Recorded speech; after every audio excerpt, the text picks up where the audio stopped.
Hello दोस्तों, नमस्कार। आप सभी को हमारे यूट्यूब चैनल में हार्दिक स्वागत है। दोस्तों, अधीनस्थ सेवा चयन आयोग की तरफ से जो एजीटी कृषि प्राविधिक सहायक एग्जाम का मुख्य परीक्षा होने वाला है, जो कि आगामी आपके कुछ परीक्षाओं के बाद शुरू कर दिए जाएंगे। तो उसके लिए जो किसान बैच चल रहा था, तो किसान बैच में हम आपके सामने अब लगातार लेकर आएंगे वीडियोज़, और एग्रीकल्चर के साथ साथ हम आपके साथ कंप्यूटर का भी लाएंगे और उत्तर प्रदेश स्पेशल का भी लाएंगे। तो अभी आपसे आपके सामने डेली एक वीडियो पड़ जाएगा। तो क्रॉप साइंस का 65 क्वेश्चन का जो ये सीरीज चल रहा है किसान बैच, तो उसके लिए मैं आज आपके सामने इसके प्रीवियस ईयर का जो प्रीवियस क्लास था, तो उसमें आपको मैंने व्हीट क्रॉप बताया था। तो उसके आगे अब हम आप बरले क्रॉप के बारे में बताएंगे, जौ। ठीक है। यदि आप इस चैनल पर नए जुड़े हो तो आप चैनल को सब्सक्राइब कर लीजिए। प्लेलिस्ट में जाकर किसान बैच से जो भी वीडियो पड़े हैं, लगातार कई सारे वीडियो पढ़ चुके हैं एग्रीकल्चर को, तो उससे जाकर आप पढ़ सकते हैं पूरा, जो कि एकदम ऑथेंटिक है, एकदम सिलेबस के अनुसार बिल्कुल सटीक इसमें बताया जा रहा है। अभी ये थ्योरी क्लासेज है, इसके बाद हम आपको वहाँ सीधे ऑब्जेक्टिव टाइप क्वेश्चन डालेंगे। तो आइए हम क्लास को शुरू करते हैं। और तो ठीक है दोस्तों, क्लास को हम शुरू करते हैं, ले चलते हैं आपको हम पीडीएफ की तरफ। तो दोस्तों, आपके सामने मैं जौ देख लीजिए, जौ बर्ली क्रॉप के बारे में बताएंगे। तो ये जौ का जो साइंटिफिक नेम है, ये होर्डियम वल्गेर है। ये होर्डियम वल्गेर है, इसका साइंटिफिक नेम है। और जो जौ का गुणसूत्र संख्या है, इसमें गुणसूत्र संख्या जो 2n नंबर में पाए जाते हैं जोड़ियों में, तो ये 14 है, गुणसूत्र संख्या 14 है। जब में जो प्रोटीन पाया जाता है, किस प्रकार का प्रोटीन पाया जाता है, तो वो 11.5% इसमें प्रोटीन पाया जाता है। तो कुछ उसके आगे चलते हैं। तो ये जौ में प्रोटीन 11.5%, और ये कौन सी फैमिली से बिलोंग करता है, ये ग्रेमिनी फैमिली से। ठीक है, ग्रेमिनी फैमिली या पोएसी फैमिली से ये बिलोंग करता है। जौ के पुष्पक्रम को क्या कहते हैं, ये स्पाइक या हेड कहते हैं। इसके पुष्पक्रम को क्या कहते हैं, स्पाइक या हेड कहते हैं। लवणता व क्षारीयता के लिए सहनशील फसल कौन सी है, वो जौ है। लवणता और क्षारीयता के लिए जो सहनशील फसल वो जौ है। जौ में स्टार्च के रूप में क्या पाया जाता है, स्टार्च किस रूप में पाया जाता है जौ में, तो वो माल्ट के रूप में पाया जाता है। जौ की बुआई का उचित समय, ये इसका उचित समय अक्टूबर नवंबर में होता है। वही गेहूं के साथ इसका भी बुआई हम करते हैं। ठीक है, देख लीजिए, इसका गेहूं के साथ इसका भी हम बुआई करते हैं। 15 अक्टूबर से 15 नवंबर तक भी करते हैं। और वहीं लेट हम दिसंबर तक भी कर सकते हैं। ठीक है, लेट बुआई। ठीक है। कौन सी सीजन का फसल है, आपको कमेंट बॉक्स में बताना है। मैंने 3 सीजन के फसल बताए थे, रबी, खरीफ, जायद। तो ये जौ किस सीजन का फसल है, ये आपको कमेंट बॉक्स में बताना है। इसके पहले मैं बता चुका हूँ पूरी क्लास में, क्लासिफिकेशन ऑफ क्रॉप पूरा बेहतरीन तरीके से मैंने क्लास को कराया है, उससे आप पूरा कवर कर सकते हैं। और इससे ज़्यादा एजीटीए में कुछ नहीं पूछेगा, जो है इसी से है। बिल्कुल कन्फ्यूजन वाले क्वेश्चन पूछे जाएंगे, जो कि इसी क्लास से आपको मिलने वाले हैं। और इसी के साथ साथ हम आगे भी यूपी जीके और कंप्यूटर के भी क्लास लाएंगे। ठीक है। और नेक्स्ट आ जाते हैं, जौ की बीज दर कितनी है, बताइए। बीज दर 75 से 100 केजी पर हेक्टेयर। इसकी सीड रेट 75 से 100 केजी पर हेक्टेयर होता है। और वहीं इनमें एनपीके की मात्रा, यूजेज ऑफ फर्टिलाइजर, इसी में अलग से क्लास लाएंगे हम। फर्टिलाइजर नाइट्रोजन का यूज किस प्रकार से कैसे करते हैं। तो इसमें एनपीके की मात्रा वही 60 40 के हिसाब से डालते हैं। 120 40 120 60 40 एनपीके की ये अनुपात में होता है।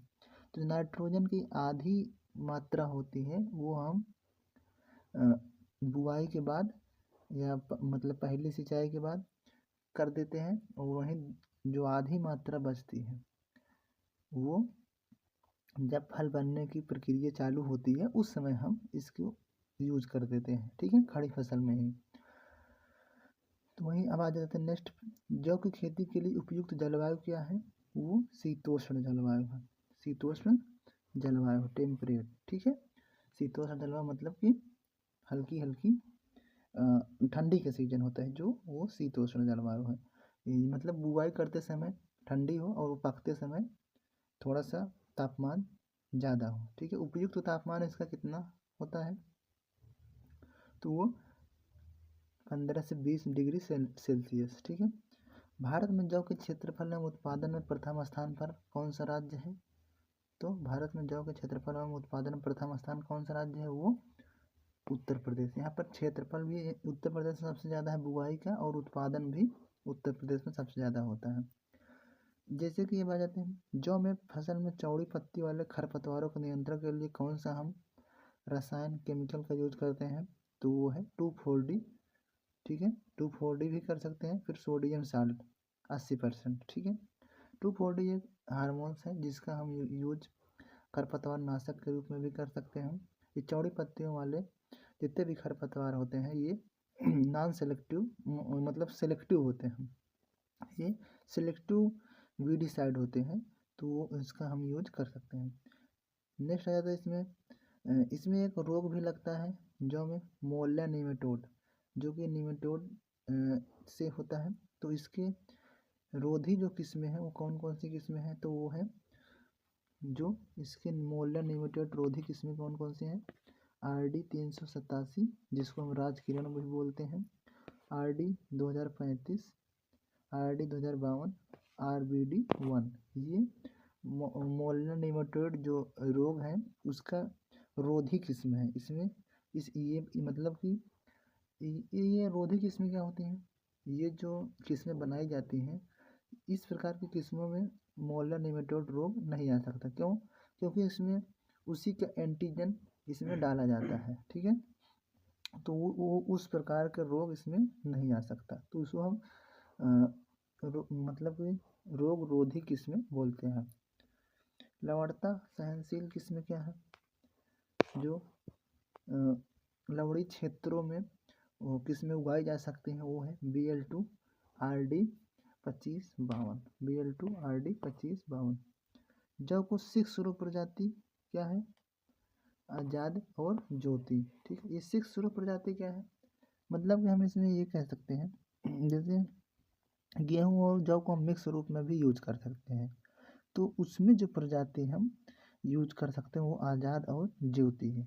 मतलब कि जो 5 लाइन हो गेहूं की और 1 लाइन जौ की, ठीक है। जौ को छिलका रहित किस्में कौन कौन सी इसमें छिलका नहीं पाया जाता है, डोलमा हुआ, करण 3 हुआ, हिमानी हुआ, कैलाश हुआ, ये छिलका रहित किस्में हैं। म्यूटेंट किस्म कौन सी है, म्यूटेंट जौ की उत्परिवर्तित म्यूटेंट किस्म BM4, जो कि IARI Indian agriculture research institute द्वारा बनाया गया, दिल्ली। म्यूटेंट मतलब क्या होता है, म्यूटेंट मतलब ऐसी किस्में जो होती हैं जो उत्परिवर्तित द्वारा बनाई जाती है, म्यूटेंट होती हैं जो फर्टिलाइजेशन में भाग नहीं लिया जा सकता, वो म्यूटेंट किस्में होती हैं। जौ में बुआई के समय कतार से कतार की दूरी कितनी रखी जा सकती है, वो 22.5 सेंटीमीटर, कितना 22.5 सेंटीमीटर। जौ के प्रमुख रोग कौन कौन से लग सकते हैं, ये इम्पोर्टेंट क्वेश्चन है, बिल्कुल आपको सीधा आता है। रोग संबंध और फसल, तो इसमें आवृत कंडवा, धारीदार रोग, मोलिया ब्लांच, ये रोग लगते हैं जौ में। नेक्स्ट आ जाते हैं, जौ की फसल में कवरड स्मट रोग फैलता है, कवरड स्मट रोग फैलता है, किस कारण फैलता है, वो आस्ट्रीलैगो कवक द्वारा, आस्ट्रीलैगो कवक द्वारा। जौ की फसल में मोलिया रोग फैलता है, मोलिया रोग किस कारण फैलता है, वो नीमेटोड के द्वारा फैलता है, मैंने पहले बताया नीमेटोड के द्वारा। उसकी कुछ रोधी किस्में हैं, जैसे राजकिरण हुआ, RD 25 2052 हुआ, ये मैंने बताया भी, वो सब मोलिया रोग रोधी किस्में हैं, ठीक है। तो नीमेटोड कौन से नीमेटोड से, हेट्रोडेरा एमन्नी, हेट्रोडेरा एमन्नी नीमेटोड जो होता है जो मोलिया रोग इससे फैलता है, ठीक है। लवणता व क्षारीयता के लिए सहनशील फसल कौन सी है, जौ और सरसों, जौ और सरसों, ये ऐसी फसलें हैं जिनमें सिंचाई मतलब कि बहुत कम ही रहेंगे तब भी ये, जैसे क्षारीय मृदा है या बहुत ज़्यादा लवणीय मृदा है तो उसमें ये फसल उगाई जा सकती है। ठीक है, उसमें ज़्यादा सिंचाई की आवश्यकता नहीं होती है, एक सिंचाई दे देंगे ये फसल तैयार हो जाती है। बुआई के 20 से 25 दिन बाद पहली सिंचाई दे देने के बाद उसके बाद आप उसमें फर्टिलाइज़र का यूज कर देंगे, उसके बाद ये फसल पूरी तरीके से तैयार हो सकती है। ठीक है, ये मिनिमम रिक्वायरमेंट होती है। बाकी यदि आपके पास अवेलेबल है तो हो सकता है ज़्यादा उत्पादन होगा। किसके दानों से अल्कोहल, ईस्ट व बियर बनाई जाती है? तो जौ के जो दाने हैं इससे अल्कोहल बनाया जाता है, बियर भी बनाया जाता है। ठीक है, जौ में धारीदार रोग किससे होती है? जौ में धारीदार रोग किससे होती है? तो वो रोग कारक क्या है? हेलमिंथोस्पोरियम ग्रेमिनियम, हेलमिंथोस्पोरियम ग्रेमिनियम, ये हेलमिंथोस्पोरियम ग्रेमिनियम के द्वारा धारीदार रोग जौ में पाया जाता है। देश में सर्वाधिक जौ का उत्पादन कहाँ होता है? मैंने पहले बताया उत्तर प्रदेश में। भारत में अग्रणी राज्य उत्पादन और क्षेत्रफल में उत्तर प्रदेश है जौ। ठीक है, तो मैंने आज पूरा जौ के बारे में एक शार्ट बताया, अच्छे से बताया। इसी में से ही जौ पूरा डिटेल पढ़ने के बाद ये देखिए AGTA का पेपर बहुत ज़्यादा अंदर से नहीं पूछेगा, बाहर से ही पूछेगा, तो उस हिसाब से ये बिल्कुल सफिशियंट है। तो मैंने आज जौ के पूरा जो डिटेल था मैंने बता दिया। अगली क्राफ हम बाजरा के बारे में बताएंगे, तो आप लोग चैनल को सब्सक्राइब कर लीजिए, उसमें हम बराबर सारी चीज़ें डालते रहें। तो मिलते हैं नेक्स्ट वीडियो में, तब तक के लिए धन्यवाद।